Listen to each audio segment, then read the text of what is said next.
गांव की वह सुबह बहुत उदास थी। जब सूरज की सुनहरी किरणें पीपल के पुराने पेड़ की घनी शाखों से छनकर अर्जुन के थके हुए चेहरे पर गिर रही थीं। उसके छोटे से मिट्टी के घर के बाहर धूल भरी पगडंडी आज उसे बहुत पराई और डरावनी लग रही थी। मां ने अपनी भीखारोड़ में पुरानी फटी हुई सूती साड़ी के पल्लू में कुछ सिक्के और मेहनत से बचाए गए मुड़े हुए नोट बहुत सहेज कर बांध रखे थे। अर्जुन अच्छी तरह जानता था कि इन चंद रुपयों के पीछे उसकी मां की बरसों की तपस्या और रातों की भूख छिपी हुई है। उसने धीरे से अपना पुराना सूटकेस उठाया, जिसमें उसके खुद के छोटे सपनों से कहीं ज्यादा उसके पूरे परिवार की भारी उम्मीदें और भविष्य की खुशियां भरी हुई थीं। विदा की घड़ी पास आते ही मां की आंखों के बांध टूटने लगे थे, लेकिन उसने अपने आंसुओं को अर्जुन से छुपाने की पूरी कोशिश की ताकि उसका बेटा कमजोर न पड़ जाए। उसने अपने कानों से वे आखिरी सोने की बालियां भी उतार दी थीं, जो उसने अपनी शादी के समय पहनी थीं और जिन्हें उसने सबसे बुरे वक्त के लिए बचाकर रखा था। अर्जुन ने अपनी मां के खुरदरे हाथों को पकड़ लिया और अचानक उसके सीने में एक तेज दर्द उठा, जिसने उसकी सांसों को रोक दिया था। उसने दांत भींचकर उस दर्द को पी लिया, क्योंकि वह नहीं चाहता था कि मां को उसकी इस गंभीर बीमारी का जरा सा भी कभी अंदाजा हो। घर के भीतर से उसकी छोटी बहन लाली की खांसने की आवाज आ रही थी, जिसे कई हफ्तों से तेज बुखार था, पर पैसों की भारी कमी के कारण उसका इलाज रुका हुआ था। अर्जुन ने मन में संकल्प किया कि चाहे उसे अपनी जान ही क्यों न देनी पड़े, वह अपनी बहन को इस तरह तिल तिल कर मरने नहीं देगा। उसने अपना पुराना झोला उठाया और घर की देहरी को आखिरी बार नमन किया, जहां उसने अपनी जिंदगी के सबसे सुनहरे साल बिताए थे। हर कदम जो वह घर से बाहर बढ़ा रहा था, उसे ऐसा लग रहा था जैसे कोई उसके कलेजे को बहुत जोर से खींच रहा हो। गांव के बुजुर्ग बरगद के चबूतरे पर बैठकर हुक्का पी रहे थे और उन्होंने अर्जुन को देखकर आशीर्वाद दिया कि वह खूब तरक्की करे और अपने खानदान का नाम रोशन करके वापस लौटे। अर्जुन ने बस सिर झुकाकर उनका अभिवादन स्वीकार किया, क्योंकि उसके पास शब्दों की बहुत कमी थी और उसका गला भावनाओं के बोझ से पूरी तरह से रुंधा हुआ था। वह जानता था कि शहर की चमक धमक उसके गांव की इस सादगी और प्रेम को कभी नहीं भर पाएगी, लेकिन पेट की आग और बहन की बीमारी उसे यहां से दूर ले जा रही थी। उसने तेजी से अपने कदम बढ़ाए ताकि पीछे मुड़कर देखने की उसकी हिम्मत जवाब न दे दे। सूरज अब सर पर आ चुका था और पसीने की बूंदें अर्जुन की बनियान को गीला कर रही थीं, लेकिन उसे इस शारीरिक कष्ट का जरा सा भी एहसास नहीं हो रहा था। वह तो बस उस हवाई जहाज के बारे में सोच रहा था जिसमें उसे बैठना था और उस अनजान देश के बारे में जहां उसे कड़ी धूप में काम करना था। उसकी मां ने उसके माथे पर जो दही चीनी का तिलक लगाया था, वह अब सूख चुका था, लेकिन उसकी महक अर्जुन को उसकी जड़ों की याद दिला रही थी। उसने अपने हाथ में पकड़े हुए फटे हुए नक्शे को देखा, जो उसे एयरपोर्ट तक पहुंचाने वाला था, और एक गहरी सांस भरकर खुद को मजबूत किया। धूल भरी सड़क पर एक पुरानी बस रुकी, जिससे निकलने वाले धुएं ने अर्जुन को कुछ देर के लिए अंधा कर दिया था, पर उसने साहस करके उसमें अपना सामान चढ़ा दिया। बस के अंदर बहुत भीड़ थी और लोगों की गंध तथा गर्मी ने उसके सीने के दर्द को एक बार फिर से भड़का दिया, जिससे वह बहुत बेचैन होने लगा। उसने खिड़की वाली सीट पकड़ने की कोशिश की ताकि उसे ताजी हवा मिल सके, लेकिन वह भी मुमकिन नहीं हो पाया और उसे खड़े खड़े ही सफर करना पड़ा। वह बस उस पल का इंतजार कर रहा था जब वह अपनी आंखें बंद करके अपनी मां की लोरी को मन में फिर से गुनगुना सके। बस के कंडक्टर ने जब उससे टिकट के पैसे मांगे, तो अर्जुन ने बहुत संभल कर अपनी जेब से पैसे निकाले, जैसे वह अपनी जिंदगी का सबसे बड़ा निवेश कर रहा हो। बस में बैठे लोग आपस में राजनीति और महंगाई की बातें कर रहे थे, लेकिन अर्जुन का दिमाग तो सिर्फ उन रुपयों के हिसाब किताब में उलझा हुआ था जो उसे भेजने थे। उसे याद आया कि कैसे उसके पिता ने भी एक बार शहर जाकर पैसे कमाने की कोशिश की थी, लेकिन वे खाली हाथ और टूटे हुए शरीर के साथ वापस लौटे थे। अर्जुन ने अपनी मुट्ठी भींच ली और कसम खाई कि वह अपने पिता की तरह हारकर वापस नहीं आएगा, चाहे उसे कुछ भी करना पड़े।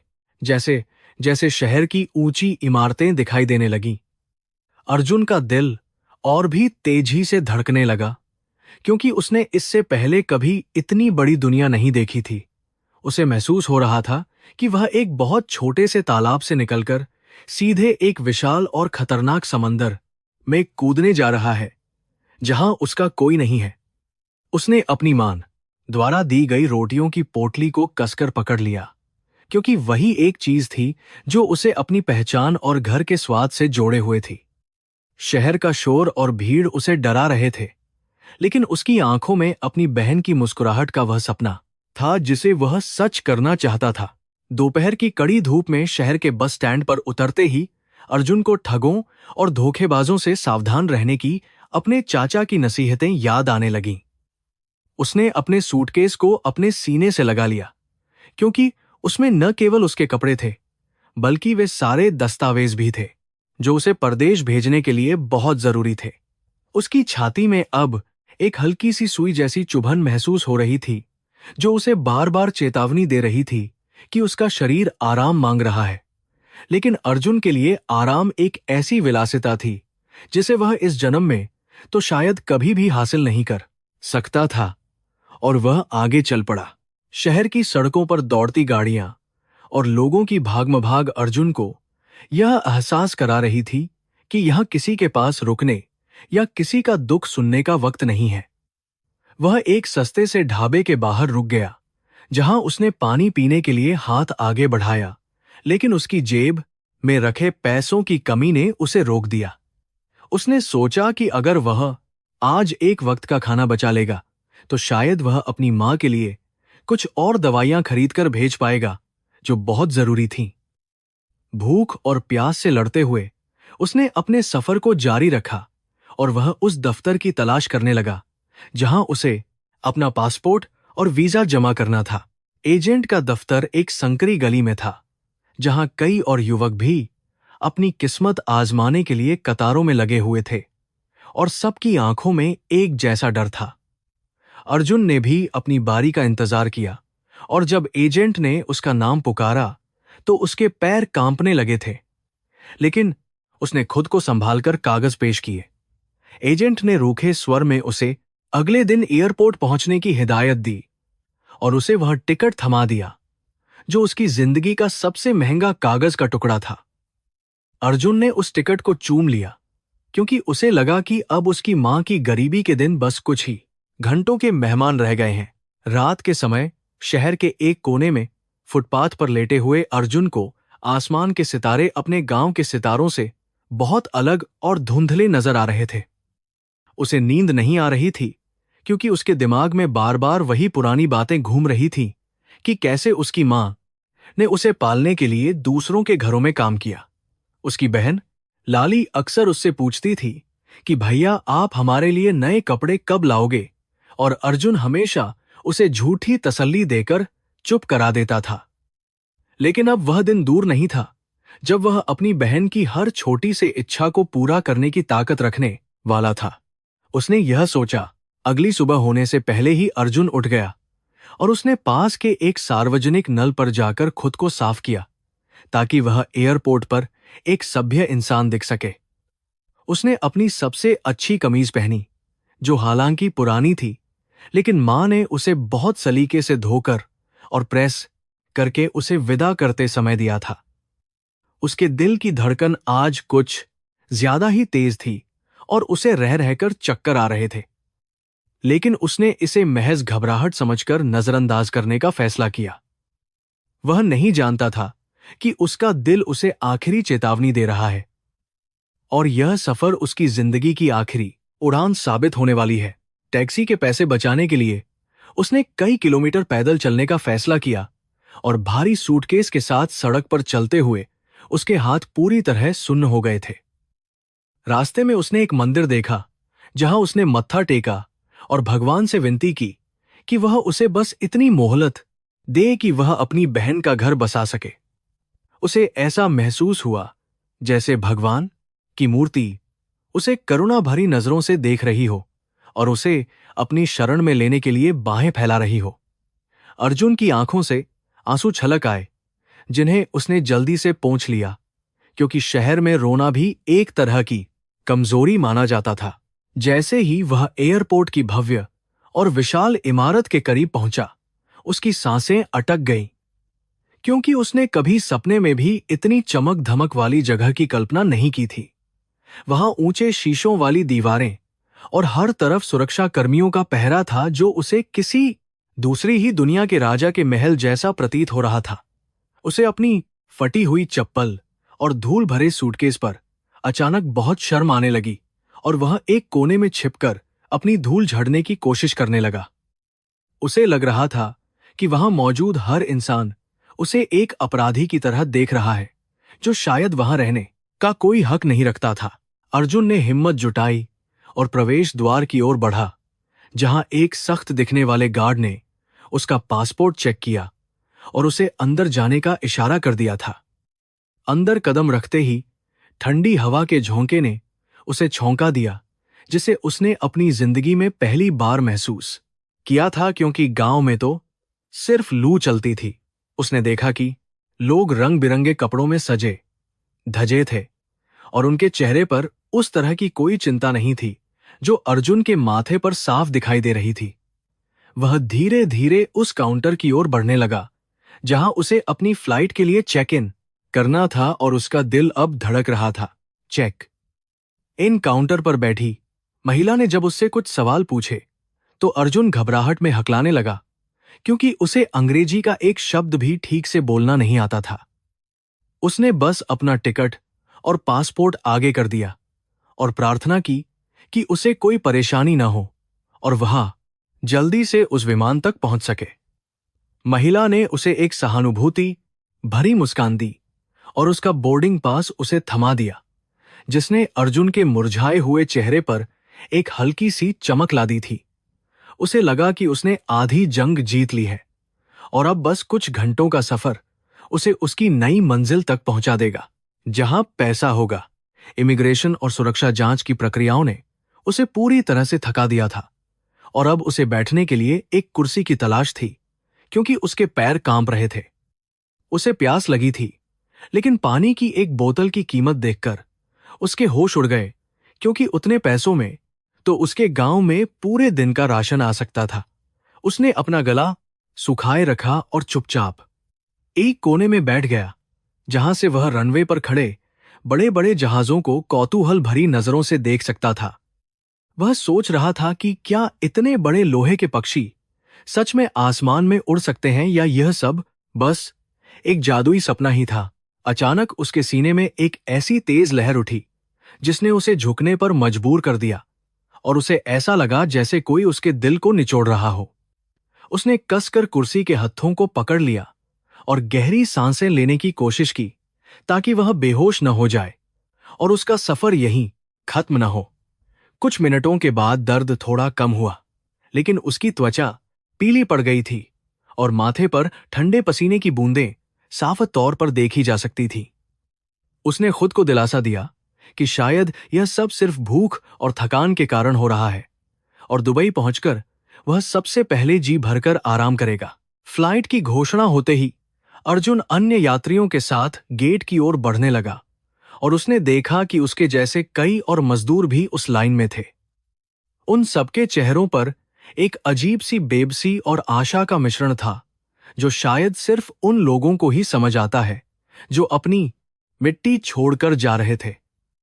अर्जुन ने अपनी जेब से मां का दिया हुआ ताबीज निकाला और उसे अपनी आंखों से लगाकर चूम लिया, क्योंकि वही अब उसका सबसे बड़ा सहारा और रक्षक था। जैसे ही उसने विमान की सीढ़ियों पर कदम रखा, उसे महसूस हुआ कि वह अपनी पिछली जिंदगी को हमेशा के लिए पीछे छोड़ रहा है। विमान के अंदर घुसते ही उसे एक बहुत ही सुखद महक आई और उसे ऐसा लगा जैसे वह किसी स्वर्ग में आ गया हो, जहां दुख का कोई नाम नहीं था। एयर होस्टेस अपनी प्यारी मुस्कान के साथ सबका स्वागत कर रही थी और अर्जुन ने पहली बार ऐसी सुंदरता और शालीनता देखी थी जो उसे बहुत प्रभावित कर गई। उसने अपनी सीट नंबर ढूंढी जो सबसे पीछे के हिस्से में थी, और वहां बैठकर उसने एक लंबी और गहरी सांस ली, जैसे वह सुरक्षित पहुंच गया हो। उसे नहीं पता था कि उसकी मुलाकात जल्द ही अनन्या से होने वाली है, जो उसकी जिंदगी के आखिरी सफर की सबसे बड़ी हमदर्द बनने वाली थी। विमान के अंदर की ठंडी हवा अर्जुन के फटे हुए कुर्ते के पार जाकर उसकी हड्डियों को कंपा रही थी, जो उसके लिए बिल्कुल नया अनुभव था। उसने अपनी फटी हुई चप्पलें सीट के नीचे इस तरह छिपाईं, जैसे वे कोई बहुत बड़ा अपराध हो जिसे दुनिया से छुपाना जरूरी हो। चारों तरफ ऊंचे घरानों के लोग चमकते कपड़ों में बैठे थे, और उनकी महंगी इत्र की खुशबू अर्जुन के गांव की मिट्टी की सौंधी महक को पूरी तरह दबा रही थी। उसे लग रहा था कि वह इस आलीशान जगह के लिए बना ही नहीं है और बस गलती से यहां पहुंच गया है। उसने अपने ऊपर लगे सामान रखने वाले डिब्बे को खोलने की कोशिश की, लेकिन उसकी घबराहट और कमजोरी की वजह से उसका हाथ बार बार फिसल रहा था। उसके पीछे खड़े एक सूट पहने सज्जन ने गुस्से में उसे घूरते हुए कुछ अपशब्द कहे, जिससे अर्जुन का चेहरा शर्म से बिल्कुल लाल हो गया था। उसे ऐसा लगा जैसे वह सबकी नजरों में एक बोझ बन गया है, जो उनके रास्ते का पत्थर बनकर खड़ा हो गया हो। उसकी आंखों में आंसू आने ही वाले थे कि तभी उसे पीछे से एक बहुत ही मधुर और शांत आवाज सुनाई दी। वह अनन्या थी, जो अपनी नीली वर्दी में बहुत ही सुंदर और आत्मविश्वास से भरी हुई लग रही थी। उसने अर्जुन के पास आकर धीरे से मुस्कुराया। उसने बिना किसी हिचकिचाहट के अर्जुन के भारी और धूल भरे सूटकेस को ऊपर उठाने में मदद की, जैसे वह उसका अपना ही कोई छोटा भाई हो। अर्जुन ने आज तक किसी शहर की लड़की में इतनी सादगी और दूसरों के प्रति इतनी दया नहीं देखी थी, जो उसे बहुत अचंभित कर गई। उसने धीरे से अपना सिर झुकाकर अनन्या का शुक्रिया अदा किया, क्योंकि उसके पास शब्द कहने की हिम्मत बिल्कुल भी नहीं थी। जैसे ही अर्जुन अपनी सीट पर बैठने लगा, उसका पासपोर्ट और कुछ जरूरी कागजात उसके हाथ से छूटकर फर्श पर बिखर गए, जिससे वह बहुत बुरी तरह डर गया। उसे लगा कि अगर ये कागज खो गए तो वह कभी दुबई नहीं पहुंच पाएगा और उसकी मां का सपना हमेशा के लिए मिट्टी में मिल जाएगा। वह घुटनों के बल बैठकर उन कागजों को समेटने लगा, लेकिन उसके कांपते हाथ उसे साथ नहीं दे रहे थे और उसे चक्कर आने लगे थे। अनन्या ने तुरंत झुककर उसके सारे कागजात उठाए और उन्हें बहुत करीने से संभालकर उसके हाथों में वापस थमा दिया। अनन्या ने देखा कि अर्जुन का चेहरा बहुत पीला पड़ चुका था और उसके माथे पर पसीने की बूंदें चमक रही थीं, जबकि विमान के भीतर काफी ठंड थी। उसने बहुत ही कोमलता से पूछा कि क्या उसे पानी चाहिए या उसकी तबीयत ठीक है, लेकिन अर्जुन ने बस डर के मारे अपनी गर्दन हिला दी। वह नहीं चाहता था कि किसी को भी उसकी बीमारी के बारे में पता चले, क्योंकि उसे डर था कि कहीं उसे विमान से उतार न दिया जाए। अनन्या की पारखी नजरें समझ गई थीं कि यह लड़का किसी गहरी मानसिक या शारीरिक पीड़ा से गुजर रहा है, जो बहुत गंभीर थी। विमान अब धीरे धीरे रनवे की ओर बढ़ रहा था और इंजनों की गड़गड़ाहट अर्जुन के दिल की धड़कन के साथ तालमेल बिठा रही थी, जो बहुत डरावना था। उसने अपनी आंखें बंद कर लीं और मन ही मन भगवान शिव का नाम जपने लगा, ताकि यह सफर बिना किसी विघ्न के सुखद तरीके से पूरा हो सके। उसे अपनी मां की वह आखिरी हिदायत याद आ रही थी कि परदेश में अपना ख्याल रखना और कभी किसी का बुरा मत करना। अनन्या ने पास से गुजरते हुए उसे सीट बेल्ट बांधने में मदद की और उसे एक बार फिर से सांत्वना भरी मुस्कान दी। अर्जुन ने देखा कि अनन्या सिर्फ उसे ही नहीं, बल्कि हर उस यात्री को सम्मान दे रही थी जो शायद पहली बार हवाई यात्रा कर रहा था और डरा हुआ था। उसके व्यवहार में एक ऐसी शालीनता थी जो केवल उन लोगों में होती है जिनका दिल बहुत बड़ा होता है और जो मानवीय मूल्यों को समझते हैं। अर्जुन को याद आया कि गांव में जमींदार के घर के लोग उनसे कितनी नफरत से बात करते थे और उन्हें जानवर समझते थे। यहां इस ऊंचाई पर अनन्या जैसे लोग उसे यह एहसास करा रहे थे कि इंसानियत आज भी दुनिया में कहीं ना कहीं जिंदा है। जैसे ही विमान ने उड़ान भरी, अर्जुन का जी मिचलाने लगा और उसे ऐसा महसूस हुआ जैसे उसका दिल उसके गले तक आ गया हो, जो बहुत कष्टदायक था। उसने अपनी सीट के हत्थों को इतनी जोर से पकड़ा कि उसके हाथ के पोर सफेद पड़ गए और उसे सांस लेने में बहुत कठिनाई होने लगी। उसे लगा कि शायद यह उसकी जिंदगी का आखिरी पल है और वह अपनी मां को फिर कभी नहीं देख पाएगा, जो उसका इंतजार कर रही होगी। खिड़की से बाहर उसे नीचे की दुनिया बहुत छोटी और धुंधली दिखाई दे रही थी, जो उसके गांव की याद दिला रही थी। थोड़ी देर बाद जब विमान स्थिर हुआ तो अनन्या ने एक छोटा सा पानी का गिलास लेकर अर्जुन के पास आई और उसे पीने के लिए बहुत आग्रह किया। अर्जुन ने पानी का एक घूंट भरा तो उसे थोड़ी राहत महसूस हुई और उसके सूखे गले में कुछ नमी आई, जिससे उसे थोड़ी शांति मिली। उसने अनन्या की ओर देखा और उसकी आंखों में उसे वैसी ही ममता दिखाई दी जैसी उसकी अपनी मां की आंखों में हमेशा रहती थी। उसने सोचा कि क्या यह लड़की भगवान द्वारा भेजी गई कोई फरिश्ता है, जो उसकी रक्षा के लिए इस सफर में उसके साथ आई है।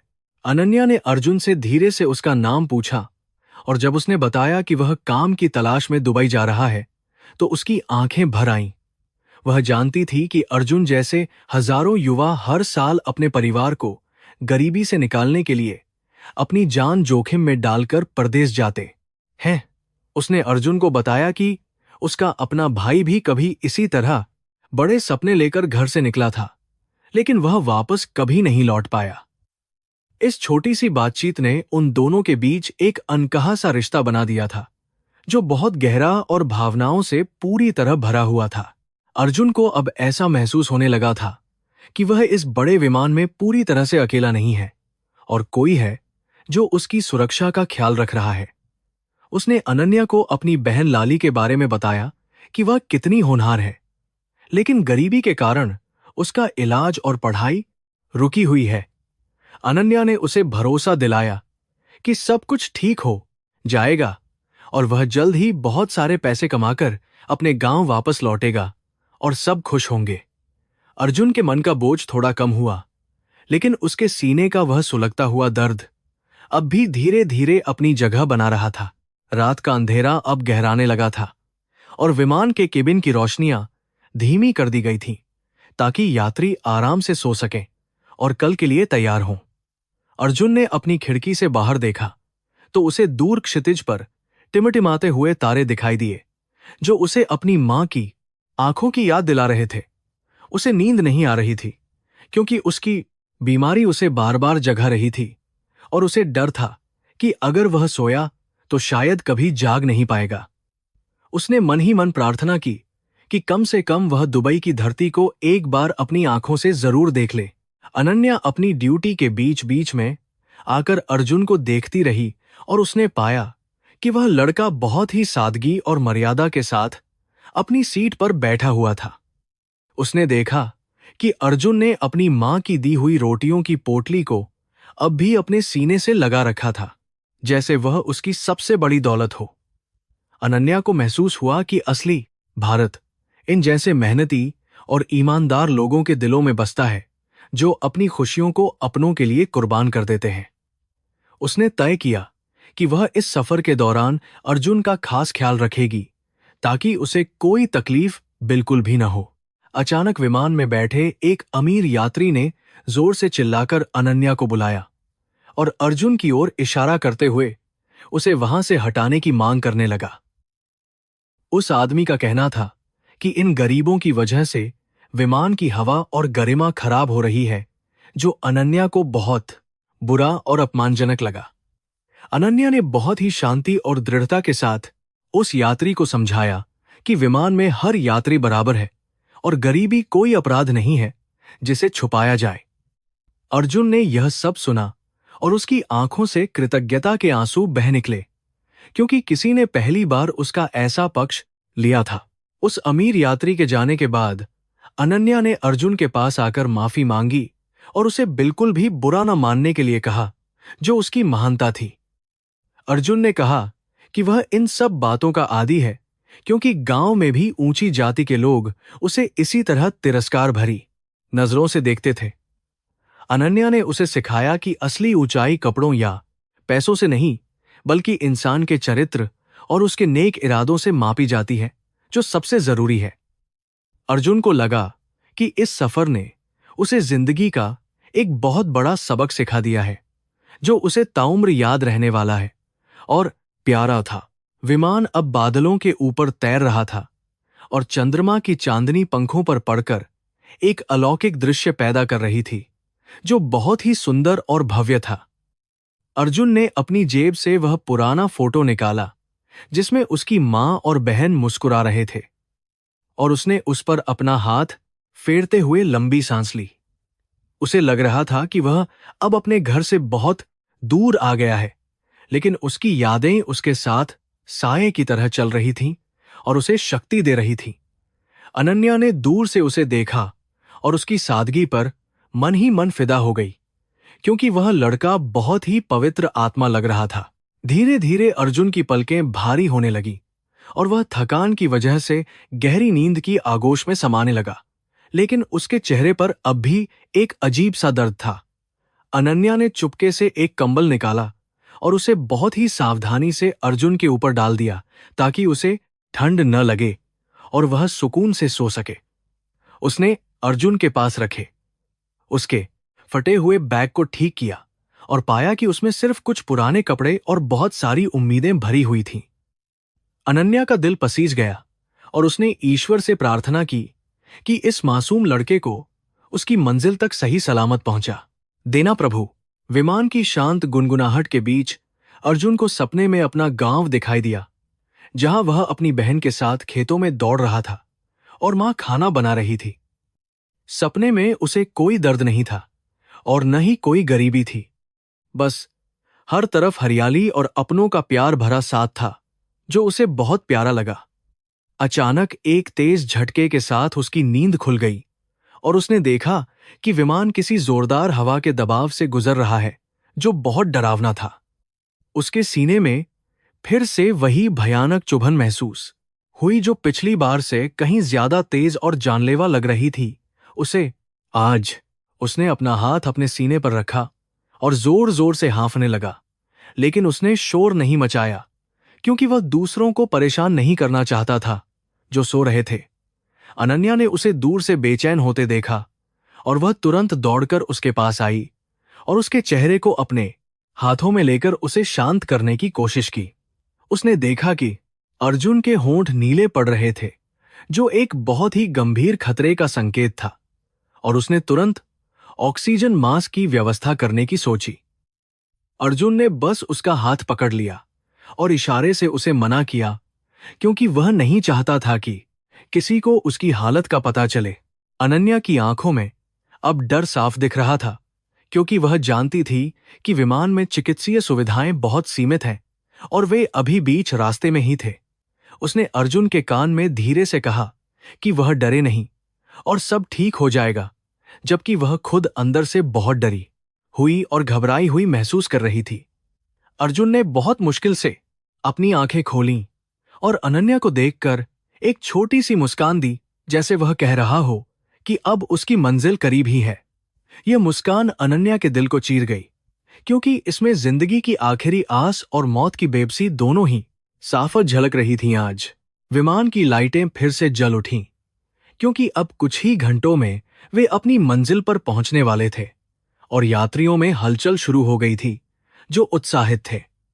अर्जुन ने खुद को बहुत हिम्मत करके सीधा बिठाया और अपने चेहरे पर छाई पीली रंगत को छुपाने के लिए अपने रुमाल से अपना चेहरा बार बार साफ करने लगा। अनन्या ने उसे एक हल्का सा नाश्ता दिया, लेकिन उसने मना कर दिया, क्योंकि उसके अंदर अब कुछ भी खाने की बिल्कुल भी इच्छा या ताकत शेष नहीं बची थी। उसे तो बस अब उस जमीन का इंतजार था जहां पहुंचकर वह अपनी मां के लिए खुशियों का खजाना इकट्ठा करने का सपना देख रहा था। विमान के इंजन अब पूरी क्षमता के साथ गरज रहे थे और अर्जुन को ऐसा महसूस हो रहा था जैसे उसका शरीर इस भारी मशीन के साथ आसमान की ओर खींचा जा रहा हो। उसने अपनी आंखें कसकर बंद कर लीं और खिड़की के बाहर न देखने का फैसला किया, क्योंकि ऊंचाई का डर उसे अंदर ही अंदर खाए जा रहा था। उसके दिमाग में बार बार अपनी मां का वह उदास चेहरा घूम रहा था, जो उसे विदा करते समय पूरी तरह से टूट गया था। उसे लग रहा था कि यह उड़ान उसे अपनी जड़ों से हमेशा के लिए दूर ले जा रही है। जैसे जैसे विमान बादलों की परतों को चीरते हुए ऊपर की ओर बढ़ रहा था, केबिन के भीतर के दबाव ने अर्जुन के फेफड़ों पर गहरा असर डालना शुरू कर दिया। उसे ऐसा लगा जैसे उसके सीने पर किसी ने बहुत भारी पत्थर रख दिया हो, जिससे उसे सांस लेने में भारी मशक्कत करनी पड़ रही थी। वह दर्द अब केवल एक चुभन नहीं रह गया था, बल्कि एक तेज आग की तरह उसके पूरे सीने में फैल चुका था। अर्जुन ने अपनी मुट्ठी को जोर से बंद कर लिया, ताकि वह किसी भी तरह की चीख को अपने भीतर ही दबा सके और किसी का ध्यान न खींचे। अनन्या अपनी ड्यूटी के दौरान यात्रियों के बीच से गुजर रही थी और उसकी अनुभवी नजरों ने तुरंत भांप लिया कि अर्जुन की हालत सामान्य नहीं है। उसने देखा कि उस लड़के का चेहरा सफेद पड़ गया था और उसके होंठों पर एक अजीब सी नीलिमा उभर आई थी, जो ऑक्सीजन की कमी का साफ संकेत था। वह धीरे से अर्जुन के पास झुकी और उसके कंधे पर हाथ रखकर बड़े ही धीमे स्वर में उससे पूछा कि क्या वह ठीक महसूस कर रहा है। अनन्या की आवाज में एक ऐसी ममता थी जो अर्जुन के लिए इस अनजान जगह पर बहुत बड़ी राहत की बात थी।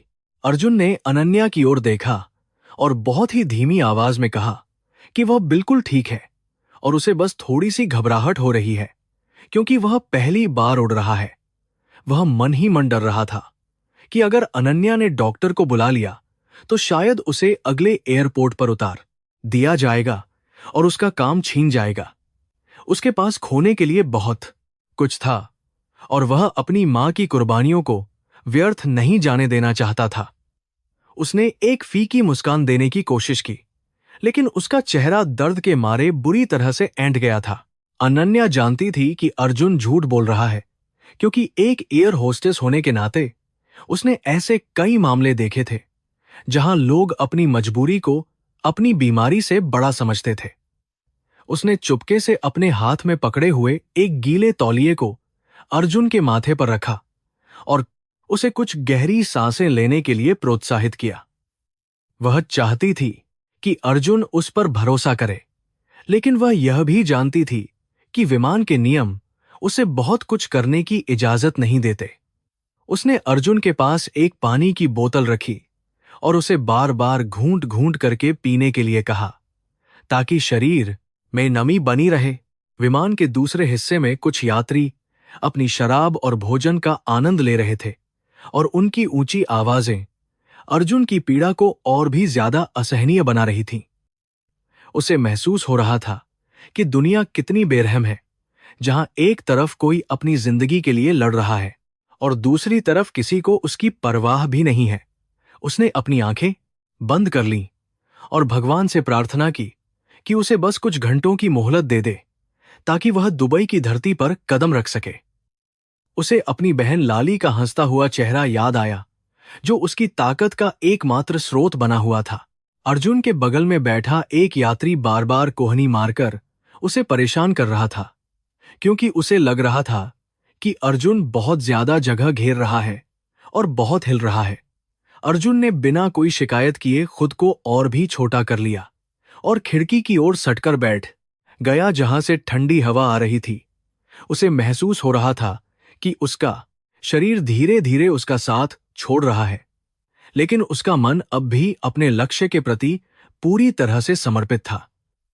उसे अपने पिता की वह बातें याद आईं कि मेहनत करने वालों को भगवान कभी निराश नहीं करता और कर्म ही पूजा है। खिड़की के बाहर अब सिर्फ काली रात थी और नीचे बादलों का एक विशाल सागर फैला हुआ था, जो किसी सफेद चादर की तरह चमक रहा था। अर्जुन को लगा कि वह शायद जिंदगी और मौत के बीच के किसी अनजान रास्ते पर सफर कर रहा है, जहां से वापसी का कोई मार्ग नहीं है। उसने अपने हाथ में पकड़े हुए उस छोटे से भगवान के चित्र को देखा, जिसे उसकी मां ने उसे विदा करते समय उसकी जेब में डाला था। उस कागज के टुकड़े में उसे अपनी पूरी दुनिया और अपनी सारी उम्मीदें सिमटी हुई नजर आ रही थीं, जो बहुत ही कीमती थीं। अनन्या जब फिर से उस ओर आई तो उसने देखा कि अर्जुन का सिर पीछे की ओर झुका हुआ था और उसकी सांसें बहुत ही अनियमित तरीके से चल रही थीं। उसने तुरंत ऑक्सीजन सिलेंडर के बारे में सोचा, लेकिन केबिन क्रू की सीनियर सदस्य ने उसे याद दिलाया कि बिना मेडिकल इमरजेंसी घोषित किए वे कुछ नहीं कर सकते। अनन्या का दिल तड़प उठा, क्योंकि वह जानती थी कि अर्जुन जैसे लोगों के लिए इमरजेंसी घोषित होने का मतलब है डिपोर्टेशन और जिंदगी भर का कर्ज। उसने तय किया कि वह नियमों के दायरे में रहकर जितना हो सके उस लड़के की मदद चुपचाप करती रहेगी। अर्जुन ने महसूस किया कि अनन्या उसके लिए कुछ खास करने की कोशिश कर रही है और उसने अपना हाथ बढ़ाकर बहुत ही कमजोरी के साथ उसके हाथ को छुआ। उसकी नजरों में एक ऐसी गुजारिश थी जिसे शब्दों में बयां करना नामुमकिन था, और अनन्या उस मूक भाषा को बहुत अच्छी तरह से समझ गई थी। वह कह रहा था कि मुझे गिरने मत देना, क्योंकि अगर मैं गिर गया तो मेरा पूरा परिवार तबाह हो जाएगा और मेरी मां मर जाएगी। अनन्या की आंखों में आंसू भर आए, लेकिन उसने अपनी पेशेवर मुस्कान को बनाए रखा और उसे दिलासा दिया कि वह उसे कुछ नहीं होने देगी। समय जैसे ठहर गया था और विमान के केबिन की नीली रोशनी अब अर्जुन को किसी अस्पताल के आईसीयू की तरह महसूस होने लगी थी, जहां मौत का साया मंडरा रहा हो। उसने अपनी जेब से वह फटा हुआ लिफाफा निकाला जिसमें उसने अपनी मां के लिए कुछ आखिरी शब्द लिखने की कोशिश की थी, लेकिन उसके हाथ अब कांप रहे थे। उसे पता था कि उसके पास समय बहुत कम है और उसकी बीमारी का जहर अब उसके खून के हर कतरे में धीरे धीरे घुलता ही जा रहा था। उसने एक लंबी सांस ली और अपनी आंखों को बंद करके उस शांति को खोजने की कोशिश की जो उसे चाहिए थी। अचानक विमान को एक जोरदार झटका लगा, क्योंकि वह किसी वायुमंडलीय विक्षोभ के क्षेत्र में प्रवेश कर चुका था और चेतावनी की बत्तियां लाल होकर तेजी से चमकने लगी थीं। यात्रियों के बीच घबराहट फैल गई और लोग चिल्लाने लगे, लेकिन अर्जुन अपनी जगह पर पत्थर की तरह स्थिर बैठा रहा, क्योंकि उसे अब मौत का डर नहीं था। उसे तो बस इस बात की चिंता थी कि कहीं यह विमान उसे उसकी मंजिल तक पहुंचाने से पहले ही बीच रास्ते में न क्रैश हो जाए। उसके लिए उसका शरीर अब सिर्फ एक माध्यम था और उसकी आत्मा अपने परिवार की सेवा में पहले ही समर्पित हो चुकी थी। अनन्या ने तेजी से सभी यात्रियों को उनकी सीटें सुरक्षित करने के लिए कहा और वह खुद भी एक सीट पर बैठ गई, लेकिन उसकी नजरें लगातार अर्जुन की ओर ही टिकी हुई थीं। उसने देखा कि अर्जुन का शरीर उस झटके के कारण आगे की ओर झुक गया था और वह अपनी सीट बेल्ट के सहारे लटका हुआ था, जैसे कोई निर्जीव वस्तु हो। उसका दिल धड़कना भूल गया और उसने प्रार्थना की कि अर्जुन इस झटके को सह ले, क्योंकि उसकी शारीरिक हालत पहले से ही बहुत नाजुक और खराब थी। जैसे ही विमान फिर से स्थिर हुआ, अनन्या दौड़कर उसके पास पहुंची और उसे सीधा करने लगी। अर्जुन ने अपनी आंखें खोलीं और उसकी नजरों में एक अजीब सी चमक थी, जैसे उसने उस मौत के करीब के अनुभव में कुछ बहुत ही अद्भुत और शांत देख लिया हो। उसने अनन्या से बहुत ही धीरे से पूछा कि क्या हम पहुंचने वाले हैं, और अनन्या ने झूठ बोलते हुए कहा कि बस कुछ ही मिनटों की बात है। वह जानती थी कि अभी भी 3 घंटे का सफर बाकी था, लेकिन वह अर्जुन की इच्छा शक्ति को तोड़ना नहीं चाहती थी जो उसे जिंदा रखे हुए थी। अनन्या ने उसे एक हल्का सा चॉकलेट का टुकड़ा दिया ताकि उसके शरीर में कुछ ऊर्जा वापस आ सके। चॉकलेट का वह छोटा सा टुकड़ा अर्जुन के लिए अमृत के समान था, क्योंकि उसने पिछले 24 घंटों से अपनी जेब बचाने के लिए अन्न का एक दाना भी नहीं चखा था। उसने बहुत ही कृतज्ञता के साथ अनन्या की ओर देखा और उसके मन में आया कि काश उसकी बहन लाली भी अनन्या जैसी ही बहादुर और नेक इंसान बने। उसे महसूस हुआ कि मानवता का सबसे बड़ा रूप यही है कि हम किसी अजनबी के दुख को अपना समझकर उसे गले लगा लें और उसकी मदद करें। अर्जुन का दर्द अब कुछ कम हुआ था, लेकिन उसकी कमजोरी अब उस पर पूरी तरह से हावी होने लगी थी।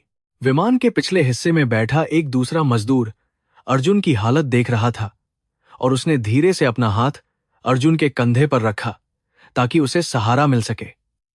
उन दोनों ने एक दूसरे की ओर देखा और बिना कुछ कहे ही एक दूसरे के दुख और संघर्ष को पहचान लिया जो उनकी आंखों में साफ झलक रहा था। परदेश जाने वाले इन लोगों के बीच एक अनकहा सा भाईचारा होता है, क्योंकि वे सब एक ही नाव के सवार होते हैं जो तूफानी समंदर में फंसी होती है। अर्जुन को अब थोड़ा सुरक्षित महसूस हो रहा था, क्योंकि उसके पास अब दो फरिश्ते थे जो उसका ख्याल रख रहे थे। धीरे धीरे विमान के भीतर का माहौल फिर से शांत होने लगा और अर्जुन ने अपनी आंखें मूंद ली ताकि वह अपने गांव की यादों में कुछ देर के लिए फिर से खो सके। उसे सुनाई दे रही थी वह चक्की की आवाज जो उसकी मां सुबह जल्दी उठकर चलाती थी, और वह खुशबू जो ताजा रोटियों से आती थी। उसने महसूस किया कि उसका बचपन उसके पास वापस आ रहा है और वह उन गलियों में फिर से खेल रहा है जहां उसे कोई दर्द नहीं था। यह सुखद एहसास उसे एक ऐसी गहरी नींद की ओर ले जा रहा था जो शायद बहुत लंबी होने वाली थी।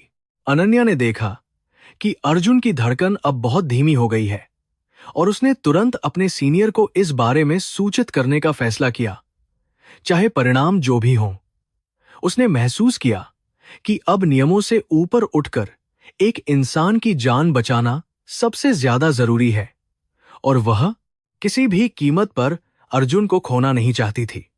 उसने पायलट को संदेश भेजा कि एक यात्री की हालत बहुत नाजुक है और शायद हमें किसी नजदीकी एयरपोर्ट पर इमरजेंसी लैंडिंग की जरूरत पड़ सकती है। केबिन में अचानक एक अजीब सी शांति और तनाव छा गया, क्योंकि अब घड़ी की सुइयां तेज चलने लगी थीं। अर्जुन को अब कुछ भी सुनाई नहीं दे रहा था और उसे ऐसा लग रहा था कि वह एक बहुत ही उज्जवल प्रकाश की ओर खिंचा चला जा रहा है जहां कोई दुख नहीं था। उसे अपनी मां की आवाज सुनाई दी जो उसे पुकार रही थी और कह रही थी कि बेटा अब बहुत काम कर लिया, अब थोड़ा आराम कर ले तू।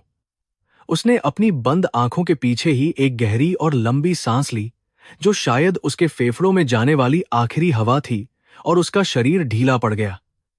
अनन्या ने उसके हाथ को पकड़ लिया और उसे जोर से हिलाने लगी ताकि वह वापस आ सके। विमान के कैप्टन ने घोषणा की कि वे मेडिकल इमरजेंसी के कारण अपनी दिशा बदल रहे हैं और अगले 20 मिनट में मस्कट के एयरपोर्ट पर सुरक्षित लैंडिंग करने वाले हैं। सभी यात्री अचानक सचेत हो गए और उनकी नजरें उस गरीब लड़के की ओर टिक गईं जिसे वे अब तक नजरअंदाज कर रहे थे और उसे बुरा समझ रहे थे।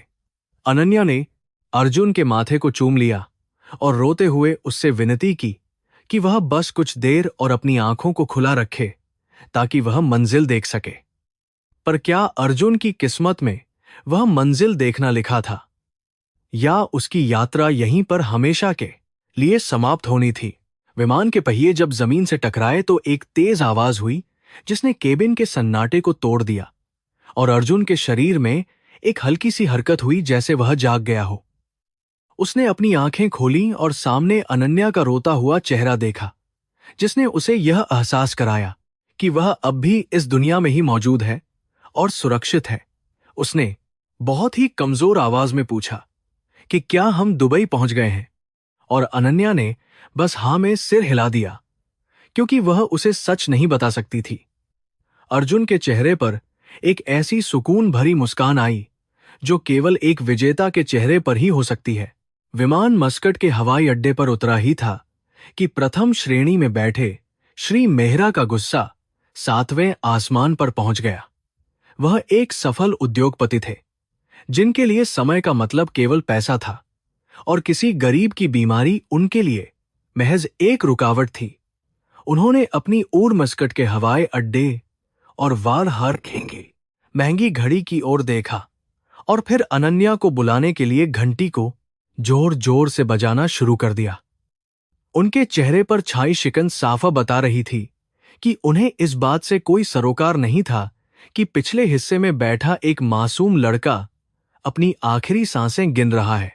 जब अनन्या उनके पास पहुंची तो श्री मेहरा ने बहुत ही तीखे और अपमानजनक लहजे में कहा कि उन्हें इन मजदूरों की वजह से अपनी जरूरी मीटिंग में देरी हो रही है। उन्होंने शिकायत की कि एयरलाइन को ऐसे बीमार और बदहाल लोगों को बोर्ड करने की अनुमति ही नहीं देनी चाहिए, जो दूसरों की यात्रा को खराब करते हैं। उनकी आवाज में छिपी घृणा ने विमान के शांत वातावरण को जहरीला बना दिया था, और आसपास बैठे अन्य अमीर यात्री भी उनकी बातों में हाँ मिलाने लगे थे। अनन्या को यह सब सुनकर बहुत बुरा लगा, लेकिन उसे अपनी पेशेवर मर्यादा बनाए रखनी थी। अनन्या ने एक गहरी सांस ली और अपनी भावनाओं को काबू में रखते हुए श्री मेहरा से शांतिपूर्वक बात करने की कोशिश की। वह जानती थी कि उसे अपनी नौकरी के नियमों का पालन करना है, लेकिन उसका अंतर्मन उसे इस अन्याय के खिलाफ चुप रहने की अनुमति नहीं दे रहा था। उसने देखा कि कैसे मानवता का मुखौटा पहनकर लोग कितने क्रूर हो सकते हैं जब बात उनके निजी स्वार्थ की आती है। उसने श्री मेहरा की आंखों में आंखें डालकर बहुत ही विनम्रता से यह याद दिलाया कि हर जीवन की कीमत एक समान होती है, चाहे वह अमीर हो या गरीब। श्रीमान, हमारी प्राथमिकता इस समय एक मानव जीवन को बचाना है, और इसके लिए हमें नियमों के अनुसार काम करना होगा, अनन्या ने शांत स्वर में कहा। उसके इस जवाब ने श्री मेहरा को और भी चिढ़ा दिया, और उन्होंने धमकी दी कि वह इसकी शिकायत एयरलाइन के उच्च अधिकारियों से करेंगे। अनन्या ने बस एक फीकी मुस्कान दी और वहां से हट गई, क्योंकि वह अपना कीमती समय किसी ऐसे व्यक्ति पर नष्ट नहीं करना चाहती थी जिसका दिल पत्थर का हो चुका था। उसे अब वापस अर्जुन के पास जाना था, जिसकी हालत अब और भी ज्यादा बिगड़ने लगी थी। अर्जुन ने दूर से इस शोर शराबे को सुना था, और वह समझ गया था कि उसकी वजह से विमान में हंगामा हो रहा है। उसे महसूस हुआ कि उसकी गरीबी उसकी बीमारी से भी बड़ा बोझ बन गई है, जो दूसरों को परेशान कर रही थी। उसने अपनी आंखें नीची कर लीं और खुद को और भी छोटा महसूस करने लगा, जैसे वह कोई बहुत बड़ा अपराधी हो। जब अनन्या वापस उसके पास आई, तो अर्जुन ने बहुत ही रुंधे हुए गले से उससे कहा कि वह उसे यहीं कहीं छोड़ दे, ताकि बाकी यात्री अपनी यात्रा जारी रख सके। अनन्या ने अर्जुन के पास बैठकर उसका हाथ थाम लिया और उसे यकीन दिलाया कि वह कोई बोझ नहीं है, बल्कि एक योद्धा है। उसने धीरे धीरे अर्जुन से उसकी कहानी पूछना शुरू किया, ताकि उसका ध्यान दर्द से हट सके और वह कुछ हल्का महसूस करे। अर्जुन ने तब अपनी जिंदगी का सबसे कड़वा सच साझा किया, जिसे सुनकर अनन्या की रूह कांप उठी थी। उसने बताया कि उसे बचपन से ही दिल की बीमारी है और डॉक्टरों ने उसे भारी काम करने से सख्त मना किया था, लेकिन उसके पास और कोई विकल्प नहीं था, क्योंकि घर में गरीबी का तांडव था। अर्जुन ने बताया कि उसकी छोटी बहन लाली के दिल में भी छेद है और उसके इलाज के लिए लाखों रुपयों की जरूरत है, जो उसका परिवार कभी नहीं जुटा सकता था। उसने एक एजेंट के माध्यम से दुबई जाने का फैसला किया, ताकि अपनी जान जोखिम में डालकर वह कम से कम अपनी बहन को एक नई जिंदगी दे सके। उसकी आंखों में चमक रहे आंसू यह गवाही दे रहे थे कि वह अपनी मौत का सौदा करके अपने परिवार के लिए जीवन खरीदने निकला है। अनन्या ने आज तक किसी इंसान में इतनी निस्वार्थ भावना और त्याग नहीं देखा था, जो हिला देने वाला था। उसने अनन्या को वह कागज दिखाया जिसमें एजेंट ने उससे लिखवाया था कि अगर उसे परदेश में कुछ हो जाता है तो कंपनी की कोई जिम्मेदारी नहीं होगी। अर्जुन ने मुस्कुराते हुए कहा कि उसे अपनी जान की कोई परवाह नहीं है, क्योंकि उसने अपनी जिंदगी का बीमा पहले ही अपनी मां और बहन के नाम कर दिया है। अनन्या को लगा जैसे उसके सामने कोई साधारण मजदूर नहीं, बल्कि एक महान संत बैठा है, जो दूसरों के लिए सूली पर चढ़ने को तैयार है। उसने महसूस किया कि पैसे की चकाचौंध में हम असली इंसानों को पहचानना पूरी तरह से भूल गए हैं। तभी श्री मेहरा फिर से वहां आ धमके और उन्होंने अनन्या पर आरोप लगाया कि वह अपनी ड्यूटी छोड़कर एक बेकार यात्री के साथ समय बर्बाद कर रही है। उन्होंने जोर से कहा कि ऐसे लोगों को मुफ्त में इलाज और तवज्जो देने से बेहतर है कि उन्हें उनकी किस्मत पर छोड़ दिया जाए। अनन्या का धैर्य अब जवाब दे चुका था और उसने अपनी वर्दी की परवाह किए बिना श्री मेहरा को करारा जवाब दिया। उसने कहा कि जो इंसान दूसरों के दर्द को नहीं समझ सकता, उसकी अमीरी केवल कचरा है और कुछ भी नहीं है। दुनिया में विमान के अंदर अब सन्नाटा छा गया था, क्योंकि अनन्या की आवाज में वह सच्चाई थी जो सबके जमीर को झकझोर रही थी। अर्जुन ने अनन्या का पल्लू खींचकर उसे चुप होने का इशारा किया, क्योंकि वह नहीं चाहता था कि उसकी वजह से अनन्या की नौकरी खतरे में पड़े। उसे कर्म और भाग्य पर अटूट विश्वास था, और उसने कहा कि शायद ये सब उसके पिछले जन्मों का ही फल है जिसे वह भोग रहा है। अनन्या ने अर्जुन की सादगी देखकर अपना सिर झुका लिया, और उसे महसूस हुआ कि असली शिक्षा केवल किताबों में नहीं होती है। मस्कट एयरपोर्ट की मेडिकल टीम विमान के अंदर दाखिल हुई, और उन्होंने अर्जुन को स्ट्रेचर पर ले जाने की तैयारी शुरू कर दी थी। अर्जुन ने अपनी रोटियों वाली पोटली को कसकर पकड़ लिया और अनन्या की ओर एक आखिरी उम्मीद भरी नजर से देखा, जैसे वह कुछ कहना चाहता हो। उसने अपनी जेब से एक मुड़ा हुआ नोट निकाला और अनन्या को देते हुए कहा कि इसे उसकी मां तक पहुंचा देना अगर वह वापस न आ सके। अनन्या ने वह नोट ले लिया और उसका हाथ पकड़कर उसे विमान से उतरने में मदद की और रोने लगी। जैसे ही अर्जुन को विमान से बाहर ले जाया गया, अनन्या ने खिड़की से देखा कि वह छोटा सा शरीर उस विशाल मशीनरी और तकनीकी दुनिया के बीच कितना असहाय लग रहा था। विमान के भीतर के यात्री अब फिर से अपनी सामान्य बातों में मशगूल हो गए थे, जैसे कुछ हुआ ही न हो। समाज की यह बेरुखी अनन्या को भीतर तक चुभ रही थी, और उसे लग रहा था कि हम सब मशीनों की तरह संवेदनहीन हो चुके हैं। उसने अर्जुन के खाली पड़े सीट की ओर देखा, जहां अब सिर्फ एक अधूरा सपना और कुछ यादें बची थीं। श्री मेहरा ने जब अर्जुन का वह मुड़ा हुआ नोट अनन्या के हाथ में देखा, तो उनके मन में न जाने क्यों एक अजीब सी हलचल पैदा हुई। उन्होंने देखा कि अनन्या उस नोट को अपने सीने से लगाकर किसी गहरे दुख में डूबी हुई है, जैसे उसने अपना कोई सगा खो दिया हो। उनके भीतर का अहंकार थोड़ा कम होने लगा, और उन्हें अपने कहे हुए कड़वे शब्दों पर पहली बार थोड़ी सी शर्मिंदगी महसूस हुई। शायद कर्म का पहिया अब धीरे धीरे अपनी दिशा बदल रहा था, और उस मासूम की पीड़ा ने एक कठोर दिल को पिघलाना शुरू किया। अनन्या ने अपनी डायरी निकाली और उस पल की भावनाओं को शब्दों में उतारने की कोशिश की, ताकि वह इस कहानी को दुनिया को सुना सके। उसने लिखा कि कैसे एक हवाई जहाज के छोटे से केबिन में उसने पूरी दुनिया के सच को एक साथ देख लिया था। यहां अमीरी और गरीबी के बीच की खाई इतनी गहरी थी कि उसे कोई भी पुल कभी नहीं भर सकता था, सिवाय सच्ची सहानुभूति के। उसने प्रतिज्ञा की कि वह अर्जुन की बहन लाली के लिए कुछ न कुछ जरूर करेगी, चाहे उसे अपनी पूरी जमा पूंजी ही क्यों न लगानी पड़ जाए। विमान को फिर से उड़ान भरने की अनुमति मिल गई, और वह अपनी मंजिल दुबई की ओर बढ़ चला। लेकिन इस बार हवा में एक भारीपन था। अनन्या ने अपनी वर्दी को ठीक किया और अपना चेहरा धोकर फिर से मुस्कुराने की कोशिश की, क्योंकि उसे अभी भी बाकी यात्रियों की सेवा करनी थी। उसका मन अब भी मस्कट के उस अस्पताल के कमरे में अटका हुआ था, जहां अर्जुन अपनी जिंदगी और मौत के बीच की आखिरी जंग लड़ रहा होगा। उसने महसूस किया कि पेशेवर होना कितना मुश्किल है जब आपका दिल बाहर कहीं फूट फूट कर रो रहा हो। आसमान में सूरज अब पूरी तरह से डूब चुका था, और बादलों के किनारों पर सुनहरी लाली अभी भी बाकी थी, जो अर्जुन की बहन के नाम जैसी थी। अनन्या ने खिड़की के बाहर देखते हुए सोचा कि क्या कर्म सच में काम करता है, और क्या इस बलिदान का कोई मीठा फल अर्जुन को कभी मिलेगा। उसे लगा कि शायद अर्जुन जैसे लोग ही इस दुनिया को रहने लायक बनाते हैं, क्योंकि वे दूसरों के अंधेरे जीवन में रोशनी भरने के लिए खुद जल जाते हैं। केबिन की लाइटें फिर से मध्यम हो गईं, और अनन्या ने एक गहरी सांस ली।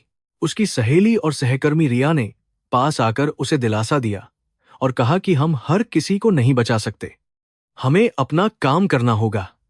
अनन्या ने बस सिर हिला दिया, क्योंकि वह जानती थी कि रिया अपनी जगह सही है, लेकिन अर्जुन उसके लिए महज एक यात्री नहीं था।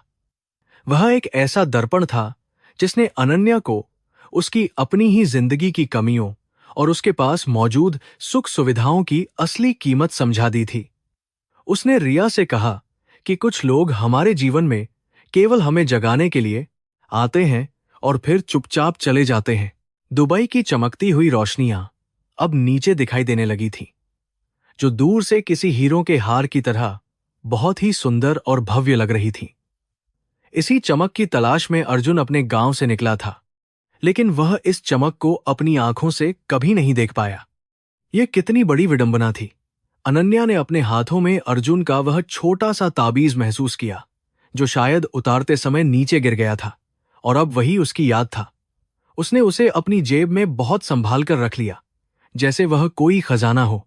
विमान ने जैसे ही रनवे को छुआ, अनन्या को एक अजीब सा खालीपन महसूस हुआ, क्योंकि वह जानती थी कि अर्जुन के बिना यह सफर अधूरा ही रह गया।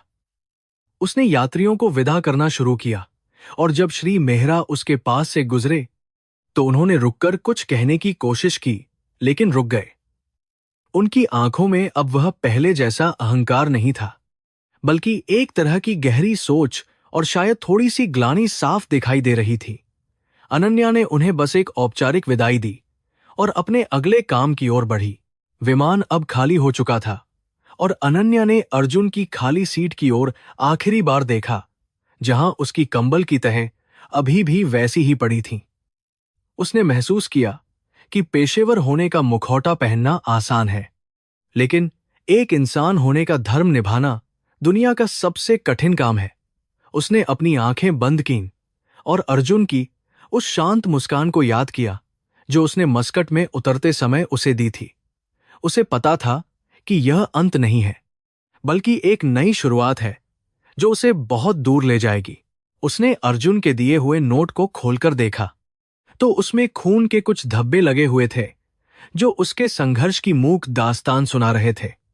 उस पर टूटी फूटी लिखावट में बस इतना लिखा था कि मां, मैं पहुंच गया हूं, तुम चिंता मत करना और लाली का ख्याल रखना। अनन्या का कलेजा मुंह को आ गया, यह पढ़कर कि मरने की कगार पर बैठा इंसान भी दूसरों को झूठी तसल्ली दे रहा था। उसने तय किया कि वह इस नोट को उसके गांव तक पहुंचाएगी, और अर्जुन के अधूरे सपनों को पूरा करना उसकी यात्रा होगी। मस्कट की ओर मुड़ते ही विमान के भीतर का वातावरण किसी भारी युद्ध क्षेत्र जैसा हो गया था, जहां हर सेकंड जिंदगी और मौत के बीच एक बारीक लकीर खिंची हुई थी। बादलों का काला साम्राज्य बाहर गरज रहा था, और बिजली की कड़क अर्जुन के पीले पड़ चुके चेहरे पर एक डरावनी रोशनी डाल रही थी, जो उसके अंत का संकेत दे रही थी। अनन्या ने बिना अपनी जान की परवाह किए ऑक्सीजन सिलेंडर को अर्जुन के चेहरे पर लगाया और उसे गहरी सांस लेने के लिए बार बार पुकारती रही, जबकि विमान हवा के प्रचंड दबाव में बुरी तरह कांप रहा था। अर्जुन की छाती में उठने वाला दर्द अब एक विशाल सुनामी की तरह उसके पूरे अस्तित्व को निगलने के लिए बेताब था, और उसके हाथ पैर ठंडे पड़ चुके थे, जैसे बर्फ की सिल हों। उसने अपना हाथ उठाकर अनन्या के हाथ को कसकर पकड़ लिया, और उसकी नजरों में एक ऐसी बेबसी थी जो किसी भी कठोर इंसान का कलेजा चीर देने के लिए काफी थी। अनन्या को महसूस हो रहा था कि अर्जुन के भीतर की जीवन ज्योति अब बुझने वाली है, लेकिन उसने हार नहीं मानी और उसे लगातार सांत्वना देती रही कि बस कुछ ही देर की बात और है। विमान के झटकों के कारण केबिन क्रू के अन्य सदस्य डरे हुए थे, और यात्रियों की चीखें माहौल को और भी भयावह बना रही थीं। लेकिन अनन्या का पूरा ध्यान सिर्फ अर्जुन की धड़कनों पर था। उसने अपनी ट्रेनिंग में जो कुछ भी सीखा था, वह सब अर्जुन को जिंदा रखने के लिए लगा दिया था। भले ही उसके पास संसाधन बहुत ही सीमित और कमजोर थे, वह जानती थी कि अगर अर्जुन ने अपनी आंखें बंद कर लीं, तो वह उसे वापस नहीं ला पाएगी। इसलिए उसने उसे अपनी मां और बहन लाली की याद दिलाना जारी रखा था। अर्जुन, तुम्हें अपनी मां के लिए जागना होगा। सोचो, वह गांव के मोड़ पर तुम्हारा इंतजार कर रही होगी, और लाली के लिए दवाइयां कौन लाएगा अगर तुम थक गए तो? अनन्या ने रोते हुए कहा। अर्जुन ने इन शब्दों को सुनकर अपनी बंद होती आंखों को एक बार फिर जोर लगाकर खोला, और उसके होंठों से एक धीमी सी सिसकी निकली, जिसने अनन्या के दिल को गहरे जख्म दे दिए। उसने महसूस किया कि एक गरीब की जिंदगी की कीमत इस ऊंचे आसमान में कितनी भारी थी, जहां उसे बचाने वाला सिर्फ एक अनजान इंसान ही था। विमान के पिछले हिस्से में अब एक अजीब सी शांति छा गई थी, क्योंकि यात्रियों ने महसूस कर लिया था कि उनके बीच एक महान आत्मा अपने जीवन की आखिरी लड़ाई बहुत ही खामोशी से लड़ रही है। यहां तक कि श्री मेहरा भी अपनी सीट पर चुपचाप बैठ गए थे और उनकी आंखों में अब अहंकार की जगह एक गहरी आत्मग्लानि और करुणा के भाव साफ तौर पर उभरकर सामने आए थे। मानवता का यह दृश्य इतना मार्मिक था कि विमान का हर कोना अब अर्जुन के लिए दुआएं मांग रहा था और भगवान से उसकी सलामती की भीख मांग रहा था। मस्कट के रनवे की लाइटें अब बादलों के बीच से दिखाई देने लगी थीं और पायलट ने विमान को उतारने की अंतिम प्रक्रिया शुरू कर दी थी, जो बहुत ही चुनौतीपूर्ण और जोखिम भरी थी। अनन्या ने अर्जुन को सीट पर कसकर बांध दिया और खुद उसके पास जमीन पर बैठ गई, ताकि वह उसे गिरने से बचा सके और उसे आखिरी समय तक अपना सहारा दे सके। उसने महसूस किया कि अर्जुन का शरीर अब बिल्कुल ढीला पड़ता जा रहा था और उसकी नब्ज एक डूबते हुए सूरज की तरह बहुत ही धीमी और अनियमित हो चुकी थी। जैसे ही विमान के पहियों ने जमीन को छुआ, एक तेज झटके के साथ अर्जुन की गर्दन एक तरफ झुक गई और उसके हाथ से वह रोटियों वाली पोटली नीचे गिर गई, जो उसकी आखिरी संपत्ति थी। अनन्या का दिल बुरी तरह धड़क उठा और उसने पागलों की तरह अर्जुन के चेहरे को थपथपाना शुरू किया, ताकि वह होश में आए और देखे कि वह अपनी मंजिल के कितने करीब पहुंच गया है।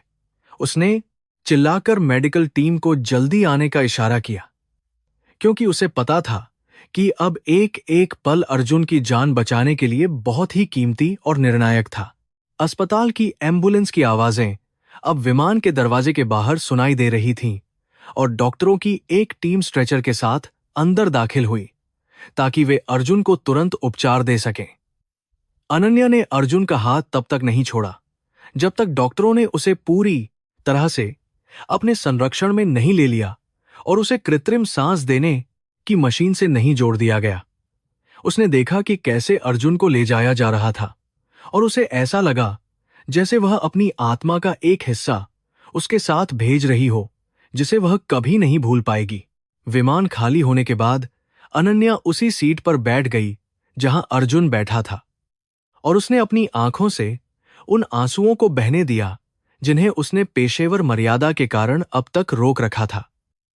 उसने जमीन पर गिरी हुई उस पोटली को उठाया और उसे अपने सीने से लगा लिया, जिसमें उन सूखी रोटियों की गंध अब भी मौजूद थी जो ममता से भरी हुई थी। उसे महसूस हुआ कि कर्म का तूफान अब शांत हो गया है, लेकिन इसके पीछे जो तबाही और दर्द छूट गया है, उसकी भरपाई दुनिया की कोई भी दौलत कभी नहीं कर पाएगी। मस्कट की उस सर्द रात में अनन्या ने एयरपोर्ट के एक कोने में बैठकर दुआ की कि काश वह उस लड़के के लिए कुछ और कर पाती जो अपने सपनों की खातिर खुद को मिटा बैठा। उसने अपनी वर्दी की ओर देखा, जो अब अर्जुन के खून और पसीने से सनी हुई थी, और उसे लगा कि यह दाग नहीं बल्कि एक सिपाही के पदक की तरह गौरवशाली है। उसने फैसला किया कि वह तब तक चैन से नहीं बैठेगी जब तक उसे यह पता न चल जाए कि अर्जुन की सांसें अब भी चल रही हैं या नहीं। अगली सुबह जब सूरज की पहली किरण मस्कट की पहाड़ियों पर पड़ी, तो अनन्या को अस्पताल से एक फोन आया जिसने उसकी पूरी दुनिया को हिलाकर रख दिया और उसे हकीकत से रूबरू कराया। उसे बताया गया कि अर्जुन ने रात भर बहुत संघर्ष किया, लेकिन उसका दिल इस दुनिया की क्रूरता को और ज्यादा सहने की ताकत नहीं जुटा पाया और उसने दम तोड़ दिया। अनन्या के हाथ से फोन छूट गया और वह वहीं जमीन पर बैठ गई, क्योंकि उसे लगा कि एक निर्दोष की बलि चढ़ गई है। अनन्या को यह जानकर और भी दुख हुआ कि अर्जुन ने मरते समय केवल एक ही नाम लिया था, और वह नाम उसकी मां का नहीं बल्कि दीदी कहकर अनन्या को पुकारने का था। उसने महसूस किया कि वह अर्जुन के लिए केवल एक एयर होस्टेस नहीं थी, बल्कि उस आखिरी सफर में वह उसकी बहन और उसका सहारा बन गई थी जिसने उसे प्यार दिया। अर्जुन की मृत्यु ने अनन्या के भीतर कुछ ऐसा तोड़ दिया था जो शायद अब कभी भी पहले जैसा नहीं जुड़ पाएगा, और वह बदल गई थी।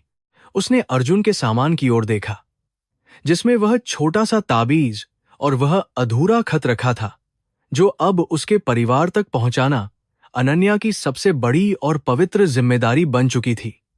उसने सोचा कि वह उस मां को क्या जवाब देगी जिसने अपने बेटे को बड़ी उम्मीदों के साथ भेजा था कि वह उनके दुखों को दूर कर देगा और खुशियां लाएगा।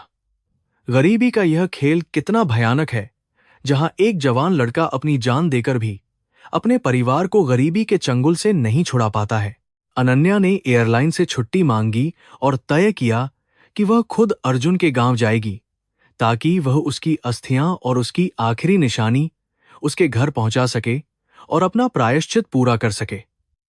उसने महसूस किया कि अर्जुन का कर्म अब उसके कंधों पर आ गया है और उसे इस कहानी को एक सही और सम्मानजनक अंजाम तक पहुंचाना ही होगा, चाहे जो हो जाए। उसने अपनी आंखों में एक नई चमक और संकल्प के साथ अपना बैग उठाया और उस गांव की ओर बढ़ने का फैसला किया जहां से यह सब शुरू हुआ था। विमान से उतरते समय अनन्या को वे सभी यात्री याद आए जिन्होंने अर्जुन का अपमान किया था और उसे लगा कि असली बीमारी अर्जुन के दिल में नहीं बल्कि समाज के दिमाग में थी। उसने सोचा कि अगर हम थोड़े और संवेदनशील होते तो शायद अर्जुन आज जिंदा होता और अपनी बहन के साथ खेल रहा होता, लेकिन हमने उसे सिर्फ एक मजदूर समझा। कर्म की यह गति बहुत ही विचित्र है, जहां एक अजनबी की मौत आपको जिंदगी के सबसे बड़े और गहरे सच से रूबरू करा देती है, जो बहुत कड़वा है।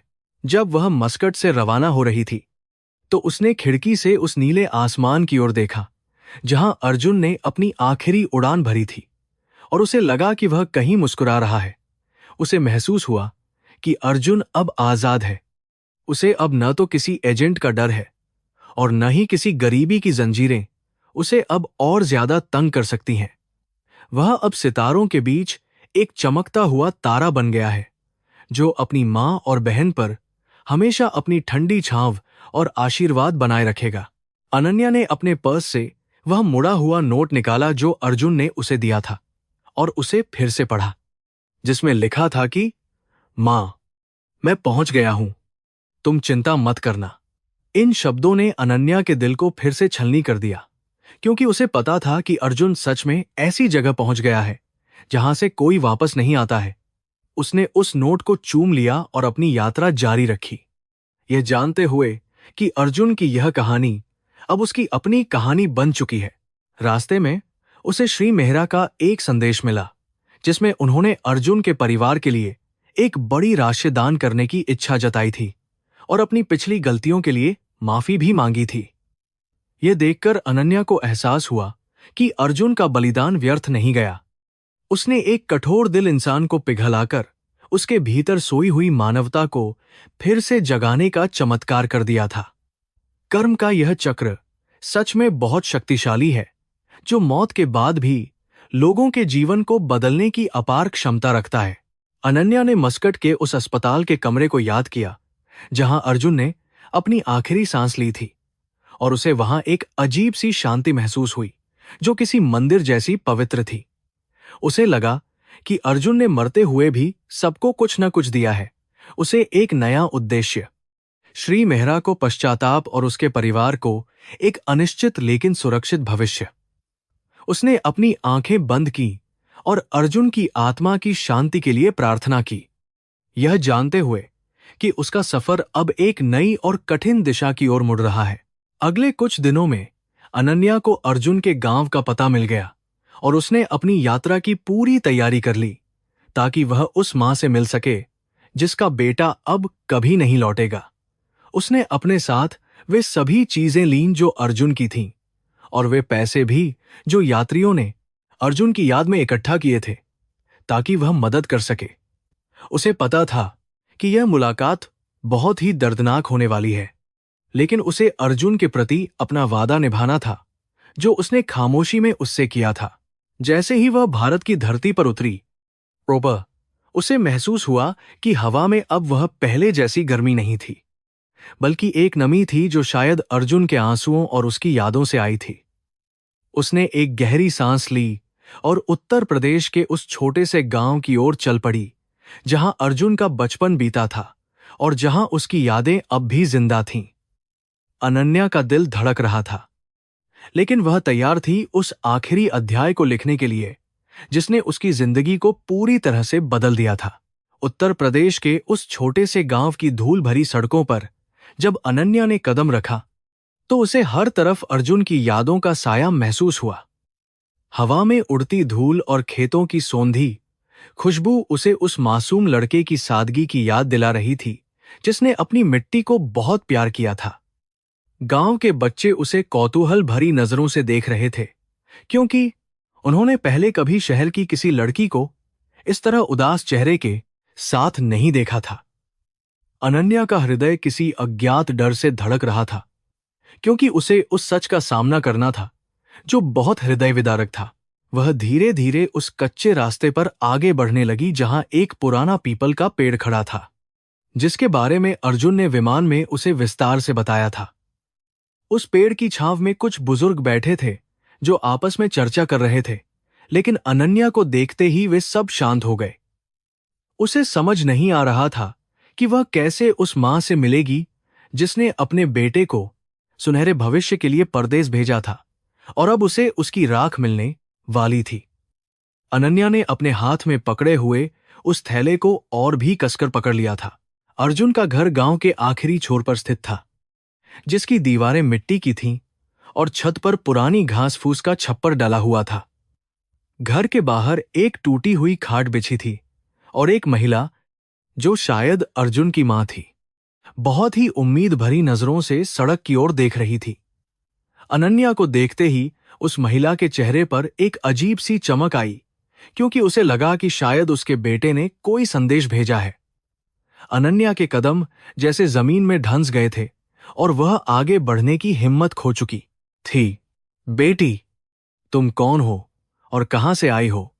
क्या तुम मेरे अर्जुन के पास से आ रही हो? मां ने बहुत ही धीमी और कांपती हुई आवाज में पूछा। अनन्या की आंखों से आंसू छलक आए और उसने बस अपना सिर झुका लिया, क्योंकि उसके पास इन मासूम सवालों का कोई जवाब नहीं था। उसने देखा कि मां की आंखों में जो उम्मीद की ज्योति थी, वह अब धीरे धीरे डर में बदलने लगी थी, क्योंकि उसकी खामोशी बहुत कुछ कह रही थी। घर के भीतर से लाली की खांसने की आवाज आई, जो अब और भी कमजोर लग रही थी। अनन्या ने बहुत हिम्मत जुटाई और मां के पास जाकर उनके चरणों को स्पर्श किया और अपनी रुंधा हुआ गला साफ करते हुए उन्हें सारी सच्चाई बताई। उसने बताया कि कैसे अर्जुन ने आखिरी सांस तक उनके बारे में सोचा और कैसे वह अपनी बहन की खुशियों के लिए खुद को कुर्बान कर बैठा।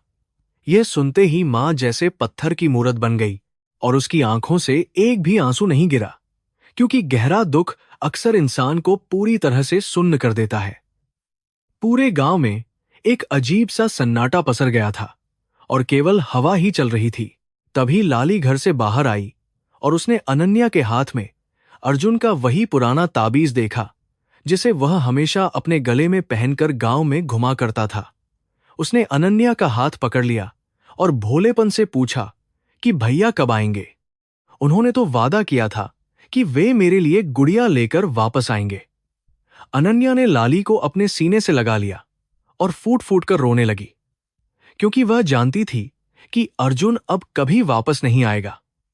उस मासूम बच्ची को समझाना इस दुनिया का सबसे कठिन काम था जिसे अनन्या को करना था।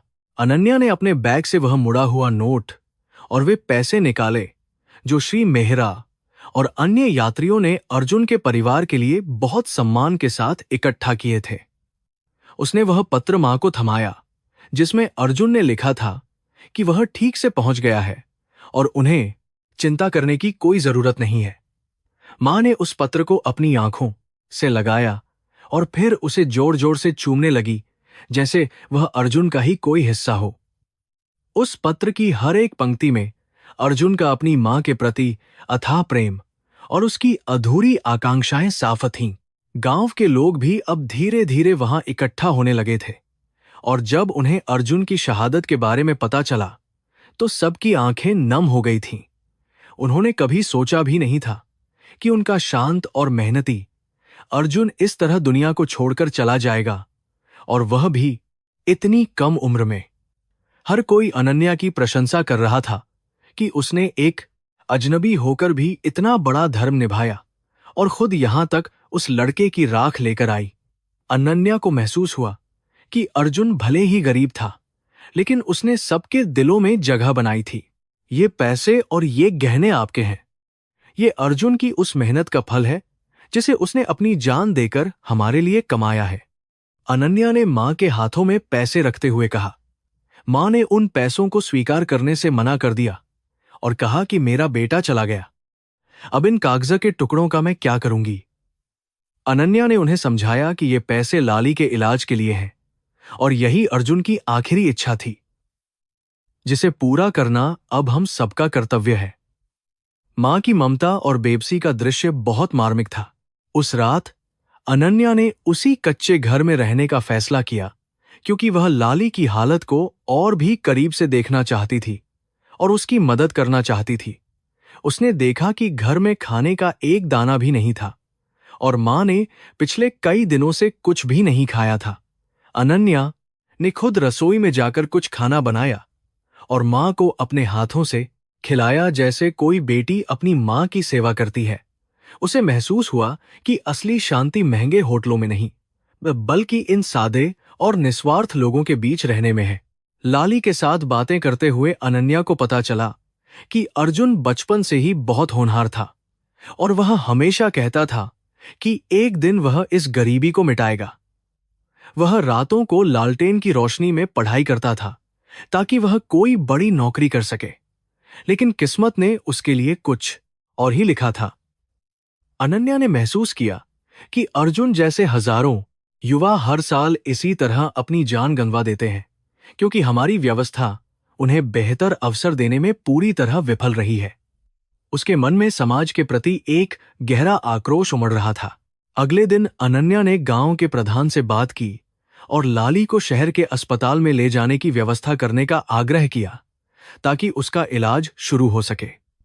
उसने अपने संपर्कों का इस्तेमाल किया और डॉक्टरों को फोन किया ताकि लाली के दिल का ऑपरेशन जल्द से जल्द संपन्न हो सके। गांव वालों ने अनन्या को एक फरिश्ते की तरह देखना शुरू कर दिया था जो उनके दुखों को दूर करने के लिए भेजी गई थी। अनन्या को लगा कि अर्जुन की आत्मा अब खुश होगी क्योंकि उसकी बहन को अब वह इलाज मिलने वाला था जिसकी जरूरत थी। विदा होने का समय आया तो मां ने अनन्या को गले से लगा लिया और उसके माथे पर अपना हाथ फेरते हुए उसे ढेर सारा आशीर्वाद दिया जो बहुत अनमोल था।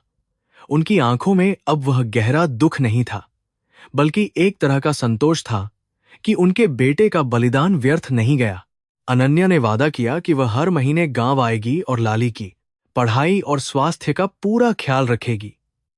उसने महसूस किया कि रिश्तों का आधार केवल खून नहीं होता, बल्कि सच्ची संवेदना और साथ भी होता है जो कभी नहीं मिटता है दुनिया में। जब अनन्या अपनी टैक्सी की ओर बढ़ रही थी तो उसने उस पीपल के पेड़ की ओर आखिरी बार देखा जहां अर्जुन कभी बैठा करता था और सपने देखा करता था। उसे लगा कि पेड़ की पत्तियां हवा में झूमकर उसे विदा कर रही हैं और कह रही हैं कि अर्जुन हमेशा इस मिट्टी की खुशबू में जिंदा रहेगा।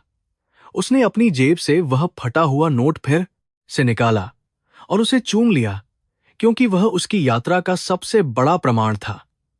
टैक्सी जैसे ही धूल उड़ाती हुई आगे बढ़ी, अनन्या ने अपनी आंखें बंद कर लीं और मुस्कुरा दी।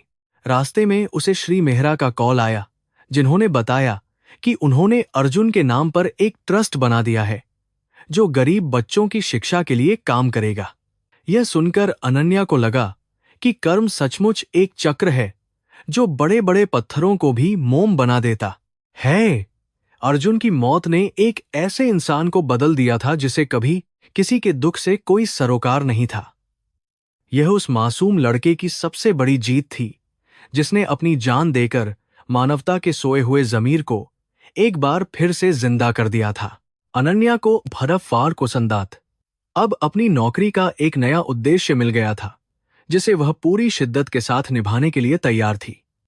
वह अब केवल एक एयर होस्टेस नहीं थी, बल्कि उन गुमनाम मजदूरों की आवाज बन चुकी थी जिनकी व्यथा अक्सर बादलों के ऊपर कहीं खो जाती थी। उसने तय किया कि वह हर उस मुसाफिर की कहानी सुनेगी जो अपनी मिट्टी छोड़कर जा रहा है ताकि कोई और अर्जुन इस तरह अकेले में न मरे। उसका सफर अभी खत्म नहीं हुआ था, बल्कि एक सार्थक दिशा की ओर अब आगे बढ़ने लगा था हमेशा। शहर पहुंचते ही उसने सबसे पहले लाली के लिए दवाइयां और कुछ खिलौने खरीदे, ताकि वह जब अगली बार गांव जाए तो उसे वह सब दे सके जो अर्जुन देना चाहता था। उसने अर्जुन की मां के लिए एक सुंदर शॉल भी ली, क्योंकि गांव में बहुत ठंड पड़ती थी और मां की साड़ी पुरानी थी। अनन्या के मन में अब एक अजीब सी शांति थी जो उसे पहले कभी महसूस नहीं हुई थी। उसने महसूस किया कि देने का सुख पाने के सुख से कहीं अधिक विशाल होता है, जो आत्मा को पूरी तरह से तृप्त कर देता है। अर्जुन की राख को अनन्या ने पास की एक पवित्र नदी में विसर्जित किया और ईश्वर से प्रार्थना की कि उसकी आत्मा को वह शांति मिले जो उसे यहां नहीं मिली। जब उसने राख को पानी में बहते हुए देखा तो उसे लगा कि अर्जुन अब प्रकृति का हिस्सा बन गया है और वह हर लहर में मुस्कुरा रहा है। पानी की वह निर्मल धारा अर्जुन के संघर्षों को अपने साथ बहा ले गई थी और पीछे छोड़ गई थी उसकी महानता की एक अमर कहानी। अनन्या ने वहां खड़े होकर एक लंबी सांस ली और मुस्कुराई। वह रात अनन्या के लिए बहुत ही भारी थी, क्योंकि उसके दिमाग में बार बार वही दृश्य घूम रहे थे कि कैसे एक लड़के ने सबका जीवन बदल दिया। उसे लगा कि हमारी जिंदगी कितनी छोटी है और हम इसे बेकार की चीजों में उलझकर गंवा देते हैं। उसने अपनी डायरी में लिखा कि अर्जुन, तुम भले ही अब हमारे बीच नहीं हो, लेकिन तुम्हारी सादगी हमेशा मेरा मार्गदर्शन करती रहेगी। उसकी कलम जैसे खुद ब खुद चल रही थी और शब्द मोतियों की तरह पन्नों पर बिखर रहे थे, जो उसकी भावनाओं का बहुत ही सुंदर चित्रण थे। अगले दिन जब वह फिर से अपनी ड्यूटी पर लौटी तो उसने अपनी वर्दी को एक नए सम्मान के साथ पहना। उसने विमान में प्रवेश करते ही हर एक यात्री को बहुत ही ध्यान से देखा और मन ही मन वादा किया कि वह उनकी यात्रा को सफल बनाएगी। उसने देखा कि खिड़की वाली सीट पर एक युवा लड़का बैठा था जो बिल्कुल अर्जुन जैसा ही दिख रहा था। अनन्या उसके पास गई और मुस्कुराकर उससे पूछा, क्या मैं आपकी कुछ मदद कर सकती हूं? और वह लड़का भी अर्जुन की तरह ही मुस्कुराने लगा था। विमान ने जब आसमान की ओर उड़ान भरी तो अनन्या को लगा कि अर्जुन उसके पास ही है और उसे इस काम के लिए प्रेरित कर रहा है। बादलों के ऊपर का दृश्य अब उसे डराता नहीं था, बल्कि उसे शांति पहुंचाता था। उसने अपने हाथ में उस ताबीज को महसूस किया जिसे उसने अब हमेशा अपने पास रखने का फैसला किया था। उसकी यह उड़ान अब महज एक सफर नहीं थी, बल्कि मानवता की ओर बढ़ाया गया एक दृढ़ कदम था। अनन्या ने खिड़की से बाहर देखा और भगवान का शुक्रिया अदा किया, क्योंकि उसे अपनी मंजिल मिल गई थी। समय बीतता गया और अनन्या ने लाली की सर्जरी के लिए दिल्ली के सबसे बड़े अस्पताल में सारी व्यवस्था पूरी कर ली थी। लाली अब पहले से कहीं ज्यादा खुश और उत्साहित थी, क्योंकि उसे पता था कि उसके भाई का सपना अब सच होने वाला है।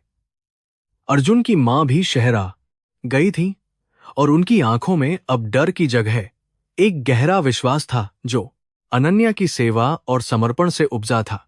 अनन्या ने अपनी पूरी जमा पूंजी लाली के इलाज में लगा दी थी, क्योंकि उसे लगा कि यही उसका सच्चा धर्म है, जिसे उसे हर हाल में पूरी ईमानदारी से निभाना है। ऑपरेशन के दिन अस्पताल के बाहर सन्नाटा था, लेकिन अनन्या का मन बेचैन था और वह लगातार भगवान से लाली की सलामती की प्रार्थना कर रही थी। उसे महसूस हो रहा था कि जैसे अर्जुन भी वहीं कहीं आसपास मौजूद है और अपनी बहन की रक्षा के लिए अपनी अदृश्य शक्तियां लगा रहा है। जब डॉक्टर ऑपरेशन थिएटर से बाहर आए और उन्होंने बताया कि सर्जरी सफल रही है, तो अनन्या की आंखों से खुशी के आंसू छलक पड़े। मां ने अनन्या के हाथ थाम लिए और उसे अपनी दूसरी बेटी मानकर अपने सीने से बहुत ही जोर से लगा लिया था। श्री मेहरा भी अस्पताल आए थे और उन्होंने लाली के भविष्य की शिक्षा का पूरा खर्च उठाने का वादा किया, ताकि उसे कभी किसी के आगे हाथ न फैलाना पड़े। अर्जुन की कुर्बानी ने एक ऐसे इंसान को पूरी तरह से बदल दिया था, जो कभी केवल मुनाफे और घाटे की भाषा समझता था। उन्होंने अर्जुन मेमोरियल ट्रस्ट की नींव रखी, जो गरीब मजदूरों के बच्चों को मुफ्त शिक्षा और स्वास्थ्य सेवा प्रदान करने के लिए समर्पित था। कर्म का यह फल था कि एक साधारण मजदूर की मौत ने हजारों जिंदगियों में बदलाव की एक नई और सुंदर लहर पैदा कर दी थी। लाली अब पूरी तरह स्वस्थ होकर अपने गांव लौट चुकी थी और उसने फिर से स्कूल जाना शुरू कर दिया था, जहां वह अपनी कक्षा में सबसे तेज लड़की थी।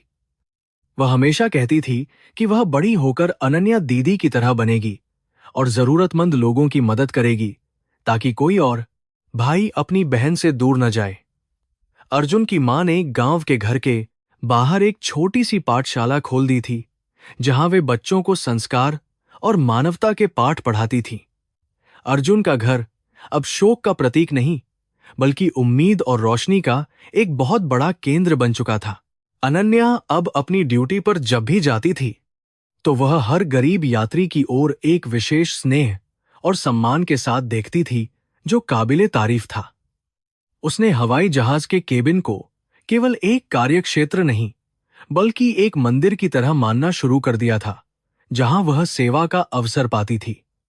उसे अक्सर वे पल याद आते थे जब अर्जुन ने अपना हाथ उसके हाथ में दिया था और उस छुअन में पूरी दुनिया का दर्द सिमटा हुआ था। उसकी आंखों में अब एक ऐसी गहराई थी जो केवल उन लोगों में होती है जिन्होंने जीवन और मृत्यु का मर्म समझा है। एक दिन फिर से वह दुबई की उड़ान पर थी और उसने देखा कि एक युवा लड़का घबराहट में अपनी सीट पर बैठा हुआ था और बार बार अपना पासपोर्ट देख रहा था। अनन्या उसके पास गई और उसने बहुत ही कोमलता से उसके सिर पर हाथ रखा और उससे पूछा कि क्या वह पहली बार विदेश जा रहा है। उस लड़के की आंखों में वही डर और उम्मीद थी जो कभी अर्जुन की आंखों में अनन्या ने देखी थी और जिसे वह कभी भूल नहीं सकती थी। उसने उसे पानी दिया और उसे यकीन दिलाया कि सब कुछ बहुत अच्छा होगा और वह सुरक्षित है। विमान जब बादलों के ऊपर पहुंचा और सूरज की रोशनी ने पूरे केबिन को अपनी सुनहरी चमक से भर दिया, तो अनन्या को खिड़की से बाहर एक बहुत ही उज्जवल तारा दिखाई दिया। उसे लगा कि वह अर्जुन ही है जो ऊपर से उसे देख रहा है और अपनी उस प्यारी मुस्कान के साथ उसे आशीर्वाद दे रहा है जो उसने आखिरी समय दी थी। कर्म की यह कहानी केवल एक व्यक्ति के अंत की नहीं थी, बल्कि मानवता के पुनर्जन्म की थी, जिसने कई बुझे हुए चिरागों को फिर से रोशन कर दिया था। अन्या ने अपनी आंखें बंद कीं और एक गहरी शांति महसूस की। आज अर्जुन का गांव बदल चुका था, क्योंकि वहां अब बिजली, पानी और शिक्षा की बेहतर सुविधाएं मौजूद थीं, जो ट्रस्ट के माध्यम से संभव हो पाई थीं।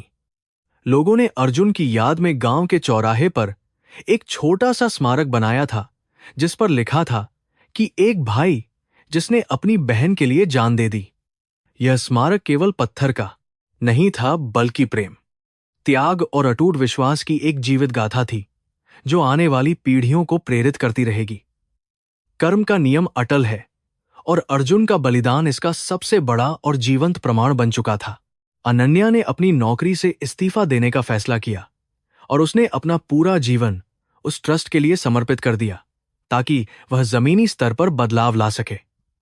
वह अब गांवों में घूमती थी और उन युवाओं को जागरूक करती थी जो बिना सोचे समझे अपनी जान जोखिम में डालकर परदेश चले जाते थे, ताकि उन्हें रोका जा सके। उसने महसूस किया कि असली उड़ान हवाई जहाज में नहीं, बल्कि किसी के गिरते हुए कदमों को सहारा देने और उन्हें ऊपर उठाने में होती है, जो सबसे महान है। उसकी जिंदगी अब एक नए और सार्थक मोड़ पर पूरी तरह से मुड़ चुकी थी। सालों बाद जब अनन्या लाली की शादी में पहुंची, तो उसने देखा कि लाली एक बहुत ही सफल डॉक्टर बन चुकी थी और वह गरीबों का मुफ्त इलाज करती थी। लाली ने अनन्या के गले लगकर कहा कि दीदी, आज भैया जहां भी होंगे वे बहुत गर्व महसूस कर रहे होंगे, क्योंकि उनका सपना अब पूरी तरह से सच हो गया है। अनन्या ने आसमान की ओर देखा और उसे लगा कि हवाएं अर्जुन की खुशबू लेकर आई हैं और उसे धन्यवाद कह रही हैं, जो बहुत प्यारा लगा। अंततः प्यार और कर्म की ही जीत हुई थी और वह बहुत खुश थी। जिंदगी का यह सफर अब अपने पूर्णता की ओर था और अनन्या के चेहरे पर एक ऐसी चमक थी जो केवल आत्म संतोष और सच्चे प्रेम से ही प्राप्त हो सकती, देकर अमर बना सकती है। अर्जुन की वह आखिरी उड़ान वास्तव में एक अनंत यात्रा में बदल गई थी, जो कभी खत्म नहीं होगी और जो हमेशा हमारे दिलों में धड़कती रहेगी। यह कहानी इंसानियत, त्याग और उस अटूट बंधन की है जो आसमान की ऊंचाइयों से भी कहीं ज्यादा ऊंचा है।